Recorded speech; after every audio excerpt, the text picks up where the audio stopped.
Zohar de ce matin, Parashat Kitetse. Rabbi Yitzhak ve Rabbi Yehuda avoazli mi Ushalut. Rabbi Yitzhak et Rabbi Yehuda, deux élèves de Rabbi Shimon Yochai, marchaient de la ville de Usha à la ville de Lud. Maintenant, Amar Rabbi Yehuda, disait Rabbi Yehuda, Nema milindo raita venizil. Viens, on va parler un peu de la Torah sur la route. Okay? Le Rav Chida, il dit, c'est très important de parler Torah en route, ça protège. C'est comme tu l'as ta derrière. Parler Torah en route, ça protège. Okay? Pourquoi? Parce que quand tu parles de la Torah, la Shekhinah, elle vient écouter.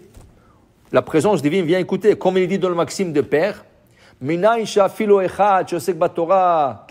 D'où qu'on sait même une personne qui étudie la Torah, la Shekhinah, il vient. Sheneemar, bechol hamakom asher azkir et shemi, avo elecha ou berachticha. Là que j'entends mon nom mentionné, dit Hashem, ça veut dire l'étude de la Torah, avo elecha, je viendrai te voir, ou berachticha, je te bénirai. Alors tu es en route, tu voyages, tu es dans l'avion, dans une croisière, dans une voiture, on prend de la route, non, voiture, pas toi qui conduis, quelqu'un qui conduit, et tu dis la Torah.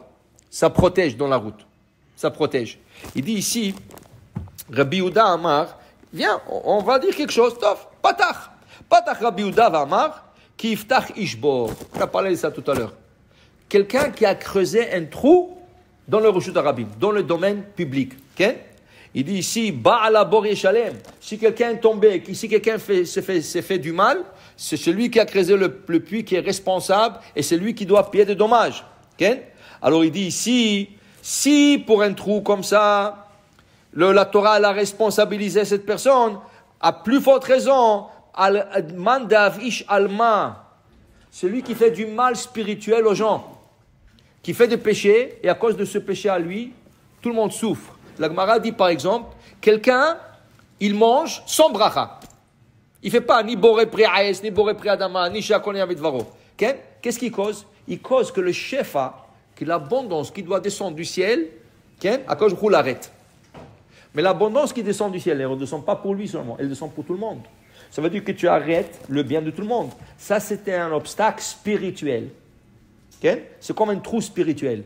Il dit ici, une personne doit faire attention que c'est par ses mauvaises actions qui ne causent pas des obstacles spirituels aux autres. Et comment il peut réparer ça? Alors, celui qui a fait un trou, comment il répare? Il le bloque.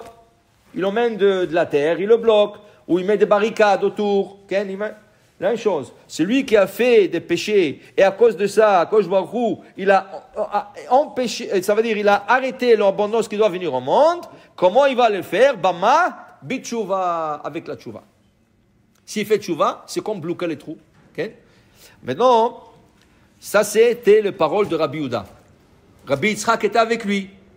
Alors Rabbi Yitzhak il dit, moi aussi je vais dire quelque chose. Patach Rabbi Yitzhak, Vamar, Batsar lecha umtsaucha kol advarim haele, Batsar lecha mikan de tshuva ma'alia mekola. La tshuva c'est très important. Et comme il a dit Rabbi Yehuda que ne fait pas mal aux autres, il dit viens voir, je vais te montrer quelque chose. L'histoire de Yona, Kippour, la Haftara de Kippour, l'histoire de Yona. Qu'est-ce qui est arrivé? Yona était un prophète. Dieu lui dit, va dans une ville Ninive, il n'y a que de goïms là-bas, il n'y a pas de juifs. Aucun juif, même pas un Chabad, il n'y a rien. Okay? Va là-bas et tu vas leur parler de faire tchouva à tous ces gens. Dis quoi? Moi je veux aller chez des goïms leur faire tchouva? Il y a plein de juifs qui n'ont pas encore de la tchouva. Qu'est-ce que moi j'ai à faire avec des goïms? Moi je ne vais pas là-bas. Il veut se sauver de Dieu. Alors il prend une croisière qui descend un bateau, qui va aller en mer pour faire des affaires, les gens qui voyagent outre-mer. Il paie son billet, il rentre dans sa cabine, il dort. En pleine mer, une tempête, ils ne savent pas qu'est-ce qui est arrivé. Il y avait plein de gens, plein de religions, chacun avec sa religion. Ils ont dit, on va faire un tirage au sort. Chacun va appeler son Dieu, peut-être. Ils ont vu, ils ont dit, ok. Entre-temps, le capitaine, il a fait le tour du bateau, il trouve Yona en train de dormir. Malecha Nirdam, toi, qu'est-ce que tu dors? Quelle religion vous êtes, Bechlal? Il dit, moi, je suis juif. Ah, tu es juif? Mais on est tous en train de discuter. Il dit, non, ne vous en faites pas. Je sais que c'est mon problème. Moi, c'est à cause de moi, cette tempête. À cause de toi, qu'est-ce que tu racontes? Oui, il dit, je suis en train de me sauver de Dieu. Il dit, qu'est-ce que tu racontes? Il dit, écoute, ne pose pas trop de questions. Prenez-moi, jetez-moi dans la mer, tout va se calmer. Il dit, Chas Shalom, on ne va pas jeter un homme dans la mer.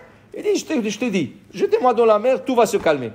Donc, ils voyaient qu'ils n'ont pas le choix. C'est écrit là-bas qu'ils ont essayé de ne pas le faire. Ils ont tout essayé, ça n'a pas marché.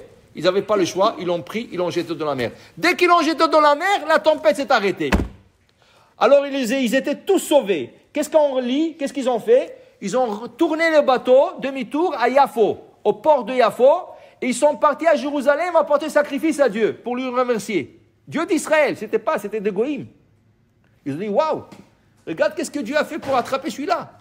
Lui, qu'est-ce qu'il a fait? Lui, il a été avalé par une baleine. La baleine l'a jeté exactement où Hachem voulait qu'il soit, à Nénive. Il arrive à Nénive, il leur dit, Tchouva, le roi, waouh. Tout de suite, le roi, il a décrété un jeûne, 3 jours. Hommes, femmes, enfants, animal. Tous à jeûner. Okay? Et Baruch Hashem, Ninvé a été sauvé. Combien de gens avaient à Ninvé? C'était la plus grande ville au monde. C'est comme le New York. 120 000 habitants.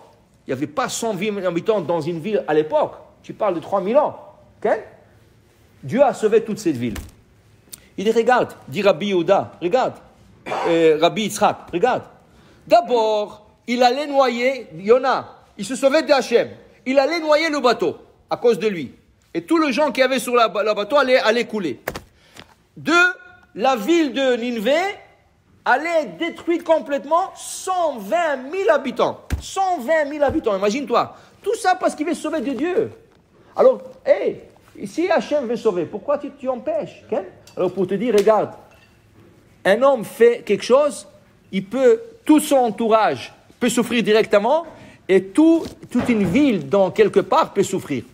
Pour te dire, tu ne te sauves pas de Dieu, et quand tu fais tchouva, tu sauves ton entourage, et tu peux sauver ta ville, ou une ville.